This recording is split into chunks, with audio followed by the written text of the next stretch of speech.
सजदा ही सजदा करते हैं, नमन सभी को हम करते हैं। इस माह में पधारे प्यारे सदगुरु, खुशियों से झोलियां जो भरते हैं। सजदा, नमन, दीनता नम्रता से मालिक का सत्कार, क्योंकि मालिक हर जगह है, हर किसी में है। तो इसलिए इसमें आया कि हम सबको नमस्कार करते हैं, क्योंकि हमें अपना सदगुरु मौला सभी में नजर आता है। कोई सजदा करता है एक जगह, कोई 4 जगह, कोई 10 जगह, पर हम तो करते हैं हर किसी को सजदा, क्योंकि उनका 1 2 4 10 जगह रहता होगा, हमारा तो हर किसी में समाया हुआ है। तो अपने मुर्शिद कामिल, अपने दाता रहबर का नजारा जब हर किसी में नजर आता है, तो यही मुंह से अन्यास निकलता है, मेरे मौला कौन सी जगह है यहां सजदा ना करूं। सजदा का मतलब ये नहीं होता कि बार बार सिर को यूं इसकी चोंच की तरह मारते रहो।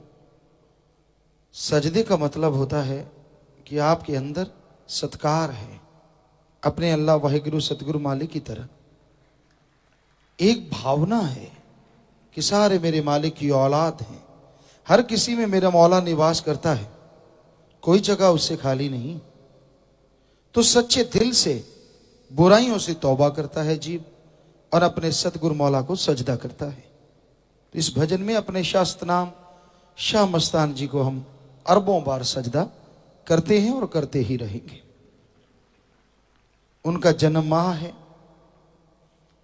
इस माह में पधारे प्यारे सतगुरु, अवतार माह में शास्त्र नाम जी कहें, शाह मस्तान जी कहें, क्या कहें, क्योंकि उन्होंने तो वचन ही कर दिए, हम थे, हम हैं, हम ही रहेंगे। जिसने इस लाइन को पकड़ लिया, मन या मनमते तो क्या, काल भी बाल बांका नहीं करता, बस वचनों पे रहो। इतने बड़े वचन शायद ही रूहानियत के इतिहास में कभी हुए हों कि हम थे, हम हैं, हम ही रहेंगे, बात ही खत्म हो गई, दूसरी तो कोई बात ही नहीं है। कोई भी क्यों किंतु परंतु के चक्कर में ना उलझे, क्योंकि लोगों को हमने सुना,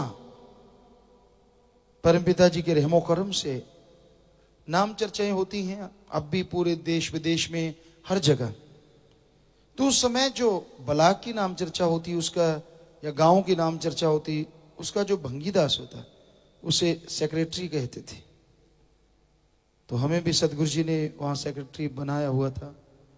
मस्ताना जी महाराज का जन्म महीना होता, कुछ लोगों को कहते सुना, साईं जी तो जी सारा दिन ही बाहर रहते थे। अब परमपिता जी उतना टाइम नहीं दे पाते। हम उनको कहते कि आप गलत है आपका सोचना। कहते क्यों? आप ये जो अंतर कर रहे हैं ये आपकी मूर्खता है।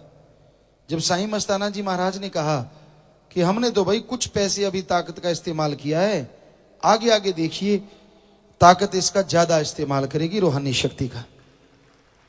तो इसका मतलब ताकत ने कुछ पैसे इस्तेमाल किया है, आगे ताकत, इसका मतलब उन्होंने कहा है कि हम ही हैं और हम ही आगे रहेंगे।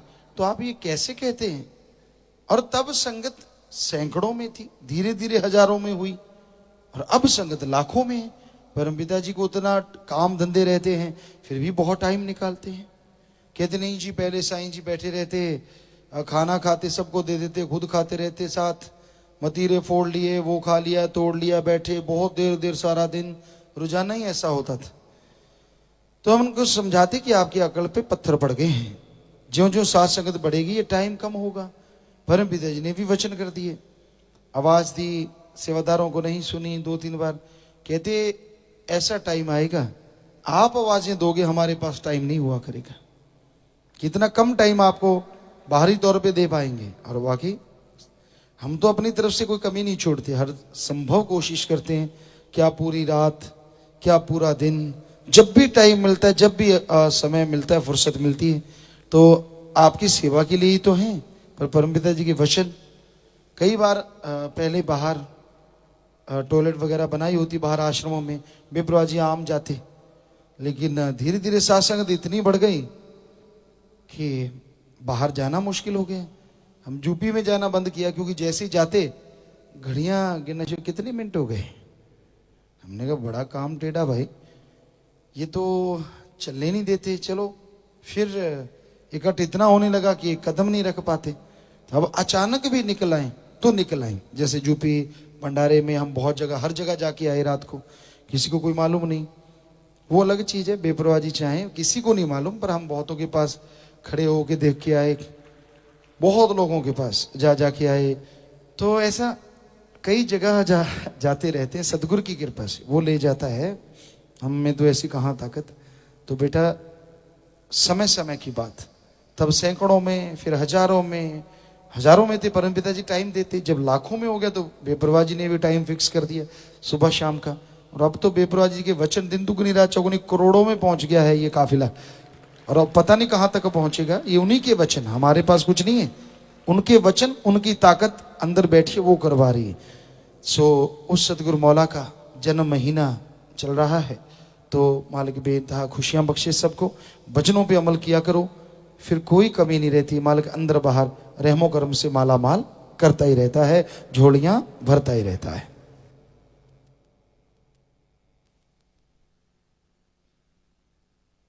आज साथ संगत निम्नलिखित पर्ण करना चाहती है। सदगुरु पे दृढ़ यकीन रखेंगे, मन में और मन मते लोगों की परवाह नहीं करेंगे। तो ये हाथ खड़ा करके अगर आप जो चाहते हैं पर्ण करना तो आप पर्ण कर सकते हैं। जी जोर से नारा लगाएं, हाथ नीचे कर लें। मालिक कई गुना बढ़ के झोलियां भरे, खुशियां दे और रहमो करम से लवरेज करें, नई खुशियां आपके घरों में प्रवेश करें। सो आशीर्वाद, हाथ नीचे करें।